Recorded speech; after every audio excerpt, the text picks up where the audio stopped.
ഡൽഹി ചലോ മാർച്ചിൽ നിന്ന് പിന്നോട്ടില്ലെന്ന് കർഷക സംഘടനകൾ. ഹരിയാന അതിർത്തിയിൽ തങ്ങുന്ന കർഷകർ ഇന്ന് ഡൽഹിയിലേക്ക് നീങ്ങും. ഇന്നലെ വലിയ സംഘർഷമുണ്ടായ പ്രദേശങ്ങളിൽ ഇന്ന് കൂടുതൽ സേനാ വിന്യാസമുണ്ടാകും. വിളകൾക്ക് താങ്ങുവില ഉറപ്പാക്കുന്ന നിയമം സാധ്യമല്ല എന്ന നിലപാടിലാണ് കേന്ദ്ര സർക്കാർ. കർഷക നേതാക്കളുമായി കേന്ദ്ര സർക്കാർ വീണ്ടും ചർച്ച നടത്തുമെന്ന് ഞങ്ങളുടെ ഡൽഹി ബ്യൂറോ റിപ്പോർട്ട് ചെയ്യുന്നു.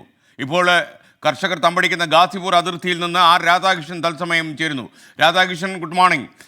ഈ അതിർത്തിയിലേക്ക് ഡൽഹി അതിർത്തി അടയ്ക്കാനുള്ള ശ്രമമുണ്ട്. അതേസമയം ഡൽഹിയിലേക്ക് അവർ മാർച്ച് ചെയ്യും എന്ന് ഉറപ്പിച്ചിട്ടുണ്ട്. കർഷകർ തീരുമാനിച്ചുറച്ചതുപോലെയാണോ അവരുടെ വരവ്?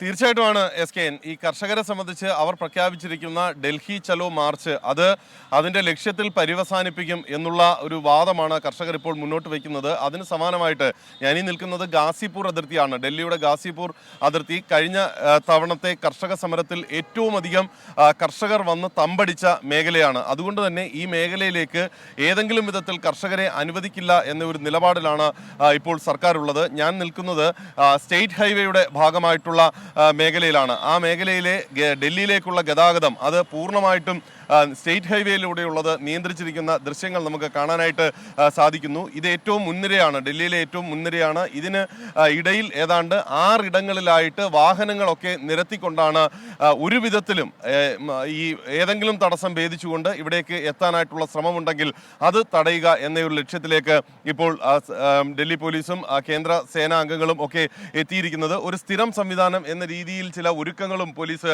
ഇവിടെ നടത്തിയിട്ടുണ്ട്. അതിന് യുക്തമാകുന്ന രീതിയിൽ ഇതിന് മുകളിൽ കാണുന്നത് എക്സ്പ്രസ് ഹൈവേ ആണ്. എക്സ്പ്രസ് ഹൈവേയിലൂടെയുള്ള ഡൽഹിയിലേക്കുള്ള ഗതാഗതത്തിനും കർശനമായിട്ടുള്ള നിയന്ത്രണം ഏർപ്പെടുത്തിയിട്ടുണ്ട്. മുകൾ ഭാഗത്ത് അതിനു വേണ്ടിയിട്ടുള്ള ബാരിക്കേഡുകൾ തയ്യാറാക്കിയിട്ടുണ്ട്. അവിടെ ഈ സേനാംഗങ്ങളെ വിന്യസിച്ചിട്ടുണ്ട്. അവിടെ നിന്നുള്ള വാഹനങ്ങളെ, പ്രത്യേകിച്ച് ട്രക്കുകളെ അടക്കം ഡൽഹിയിലേക്ക് കടത്തിവിടാതെയുള്ള നിയന്ത്രണങ്ങളാണ് ഇപ്പോൾ നടത്തിവരുന്നത്. ഏറ്റവും അത്യാവശ്യമായിട്ടുള്ള വാഹനങ്ങൾ ഒഴിച്ചാൽ ഡൽഹിയിലേക്ക് പോകാനായിട്ടുള്ള അനുവാദം എക്സ്പ്രസ് ഹൈവേയിലൂടെയും നിയന്ത്രിക്കപ്പെടുന്ന ഒരു സാഹചര്യം നമുക്ക് കാണാനായി സാധിക്കും. ഡൽഹിയിലേക്ക് എത്തുന്ന ഈ കർഷകർ അവർ പ്രധാനമായും തമ്പടിക്കാനായിട്ട് ഉദ്ദേശിക്കുന്നത് സിംഗു അതിർത്തിയും ഗാസിപൂർ അടക്കമുള്ള മേഖലകളുമാണ് എന്നാണ് രഹസ്യാന്വേഷണ ഏജൻസികളുടെ ഇത്തവണത്തെയും വിവരം. അതിന്റെ അടിസ്ഥാനത്തിൽ ഈ മേഖലയിൽ കഴിഞ്ഞ തവണ ടെന്റ് കെട്ടി ഏതാണ്ട് ഒരു വർഷത്തോളം താമസിച്ച ഈ മേഖലയിൽ അതിന് അനുവദിക്കില്ല എന്ന ഒരു നിലപാടിലേക്ക് എത്തിയിരിക്കുന്നു പോലീസ്. ഇതിന്റെ ഭാഗമായിട്ടുള്ള ഒരുക്കങ്ങളാണ് ഇപ്പോൾ നടന്ന് കഴിഞ്ഞിരിക്കുന്നത്. ഏതാണ്ട് ഇവിടെ നിന്ന് കിലോമീറ്ററുകളോളം ദൂരത്തിൽ നമുക്കത്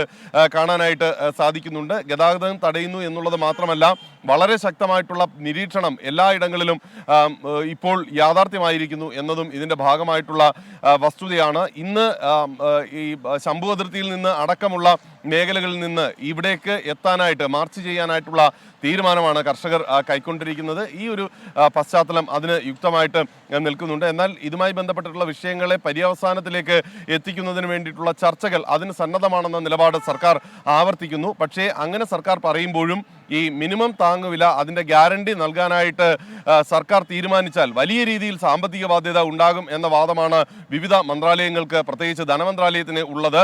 40 ലക്ഷം കോടിയാണ് ഇത്തരത്തിലുള്ള 24 വിളകളുടെ വിലയായിട്ട് കഴിഞ്ഞ തവണ 2020 കണക്കാക്കിയത്. ഏതാണ്ട് 10 ലക്ഷം കോടി ആണ് ഇപ്പോൾ ഈ മിനിമം താങ്ങുവിലയായിട്ട് നൽകാനായിട്ട് സർക്കാർ വകയിരുത്തിയിട്ടുള്ളത്. അതിലുപരി ഈ 40 ലക്ഷം കോടിയിലേക്ക് കാര്യങ്ങൾ വന്നാൽ അടിസ്ഥാന സൗകര്യ വികസനം അടക്കമുള്ള കാര്യങ്ങൾ പ്രതിസന്ധിയിലാകും എന്ന വാദമാണ് ഈ വിവിധ മന്ത്രാലയങ്ങൾ ഉയർത്തുന്നത്. അത് സർക്കാർ ഈ കർഷക സംഘടനകളെ ധരിപ്പിക്കാനായിട്ടുള്ള ശ്രമമാണ് നടത്തുന്നത്. മുൻപ് കൊണ്ടുവന്ന 3 നിയമങ്ങൾ ഈ അർത്ഥത്തിൽ കൂടുതൽ വില ലഭിക്കാനായിട്ട് യുക്തമാകുമായിരുന്നു എന്ന നിലപാടും സർക്കാർ സ്വീകരിക്കും. ഏതായാലും ചർച്ചകൾക്ക് സന്നദ്ധമാണ് എന്ന ഒരു നിലപാട് ഇപ്പോഴും കർഷകർ വ്യക്തമാക്കിയിട്ടില്ല.